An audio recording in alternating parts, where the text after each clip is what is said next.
Hello everyone, welcome back to my channel study 21 हम कर रहे हैं यहाँ पर क्लास 10 की मैथ का बेसिक का पेपर सॉल्व, जिसमें हमारे 10 क्वेश्चन हो गए हैं। तो आज हम बढ़ेंगे आगे। आज का जो हमारा क्वेश्चन है वो है क्वेश्चन नंबर 11। क्वेश्चन नंबर 11 में ये थोड़ा इंपॉर्टेंट भी है आपके एग्जाम के पर्पज से, ठीक है। तो इसे बहुत ध्यान से समझिएगा। देखिए यहाँ पर क्या दे रखा है, हमें एक ट्राइंगल दे रखा है और ट्राइंगल की तीनों साइड हमें दे रखी है, ठीक है। और इसमें पूछा है कि सर्किल की रेडियस क्या होगी। तो सर्किल की रेडियस जो फाइंड होती है ना, वो होती है आपकी area of circle, area of circle, ठीक है, divided by semi perimeter, sorry area of triangle, ठीक है। एरिया ऑफ ट्राइंगल, ट्राइंगल का जो एरिया है उसको हम डिवाइड करेंगे किससे, सेमी पेरीमीटर से, ठीक है। तो अब एरिया कैसे निकालेंगे, देखिए ये होगा, क्योंकि राइट एंगल ट्राइंगल दे रखा है तो 1/2 इंटू हाइट इंटू बेस, ठीक है। हाइट कितनी है इसमें 24,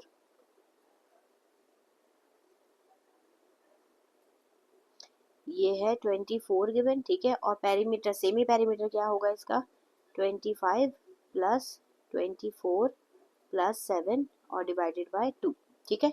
तो 2 से 2 तो ये हो गया कैंसिल। अब यहाँ पर ये कितना था 24 मल्टीप्लाई 7 अपॉन प्लस करेंगे इन सबको तो कितना हो जाएगा, ये हो जाएगा 56, ठीक है।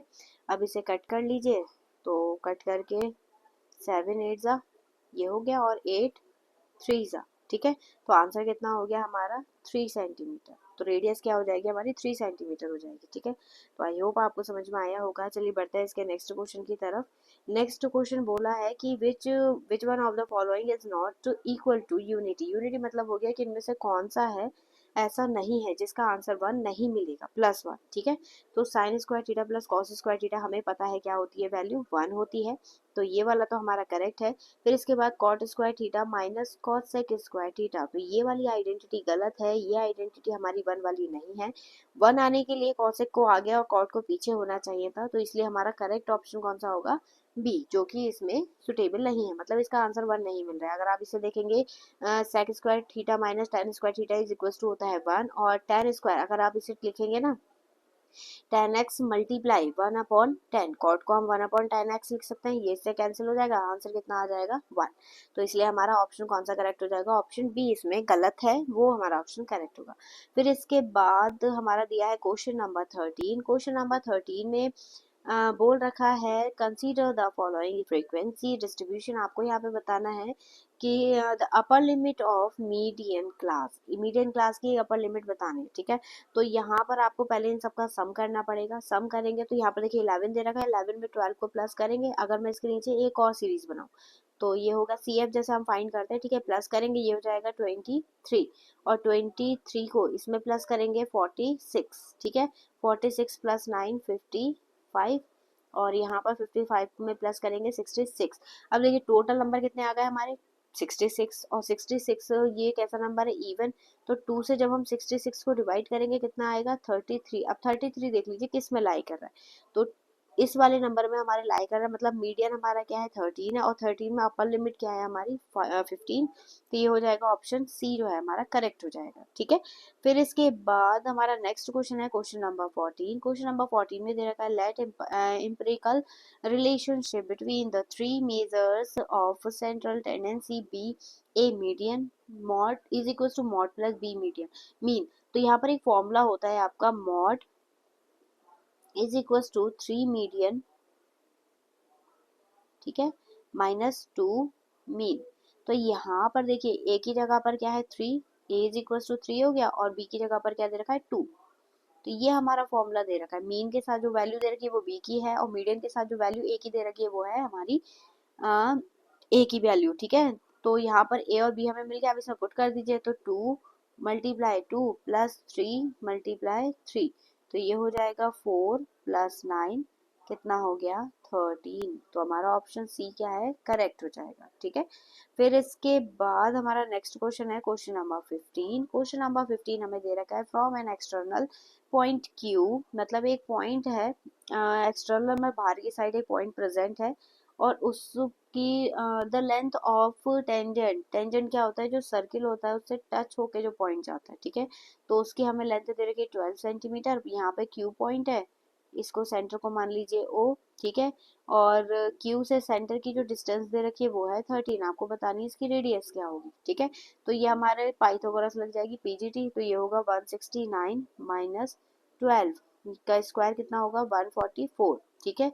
इसे रूट में से फाइंड कर लीजिए तो रेडियस निकल कर आ जाएगी, माइनस करेंगे कितना बचेगा इसमें, ये बचेगा 25, और 25 का स्क्वायर रूट क्या होता है 5, तो हमारा ऑप्शन बी जो है वो करेक्ट हो जाएगा, ठीक है। तो यहाँ पर हमारे 5 क्वेश्चन कंप्लीट हो गए हैं, तो चलिए जल्दी से आगे और देख लेते हैं। इसके बाद दिया है इन द गिवन फिगर, एक फिगर आपको दे रखी है, P A is the tangent from external point P to a circle with centre O and diameter A B, और डायमीटर हमें कितना दे रखा है, ए बी दे रखा है, ठीक है।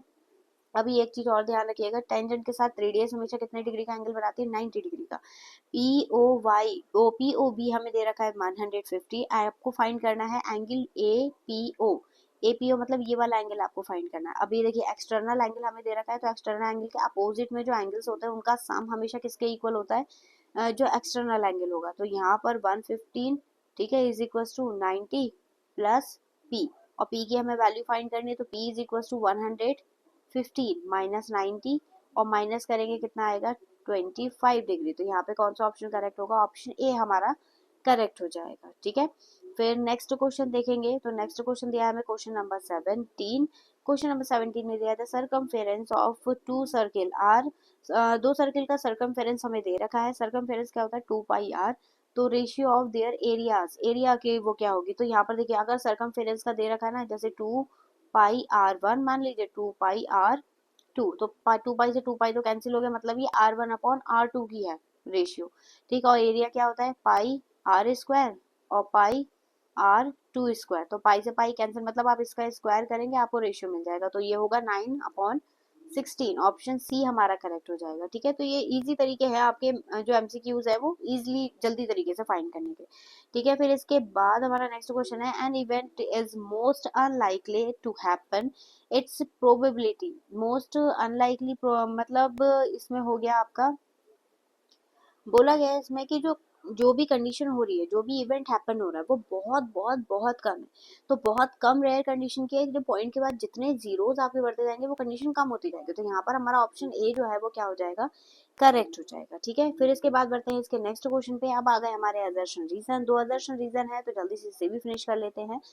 तो यहाँ पर दिया है assertion line joining the midpoint of two sides of triangle is parallel to the third side, ठीक है।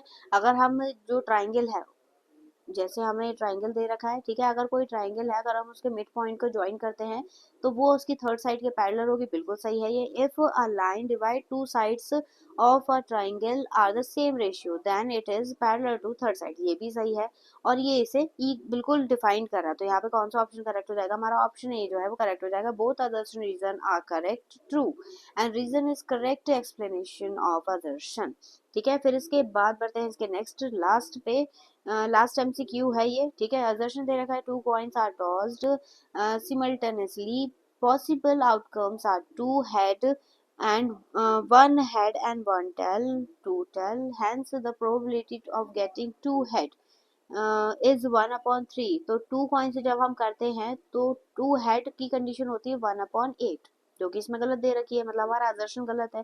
Probabilities of equally likely outcome and experience experiment are always equal, तो इसमें देखिए रीजन में हमें प्रोबेबिलिटीज ऑफ इक्वली लाइक, मतलब जो भी प्रोबेबिलिटी आ रही है, तो अगर दो प्रोबेबिलिटी इक्वल है तो वो आपस में हमेशा इक्वल होगी, ये बोलना चाह रहा है, ठीक है। तो हमारा रीजन तो करेक्ट है बट असर्शन क्या है, फॉल्स है, तो इसलिए हमारा ऑप्शन डी क्या हो जाएगा, करेक्ट हो जाएगा, ठीक है। तो यहाँ पर हमारे जो 20 एमसीक्यूज हैं आज फिनिश हो गए हैं। अब इसके आगे के जो क्वेश्चन हैं जो हम करेंगे अब इससे नेक्स्ट वीडियो में, इसमें तो पॉसिबल नहीं है, ठीक है, वरना वीडियो बहुत लंबी हो जाएगी। तो यहाँ पर देखिए अब ये जो है सारे इंपॉर्टेंट क्वेश्चन स्टार्ट होने वाले हैं, ठीक है, तो बिल्कुल मिस मत करिएगा, और इसके आगे क्वेश्चन करेंगे हम इससे नेक्स्ट वीडियो में, ठीक है। तो हमारे साथ बने रहने के लिए वीडियो को लाइक, चैनल को सब्सक्राइब जरूर से कर लीजिएगा। चलिए मिलेंगे इससे नेक्स्ट वीडियो में नए क्वेश्चन के साथ, तब तक के लिए धन्यवाद, और हाँ वीडियो को लाइक, चैनल को सब्सक्राइब जरूर से कर लीजिए, ठीक है, और शेयर करना ना भूलें। Thank you.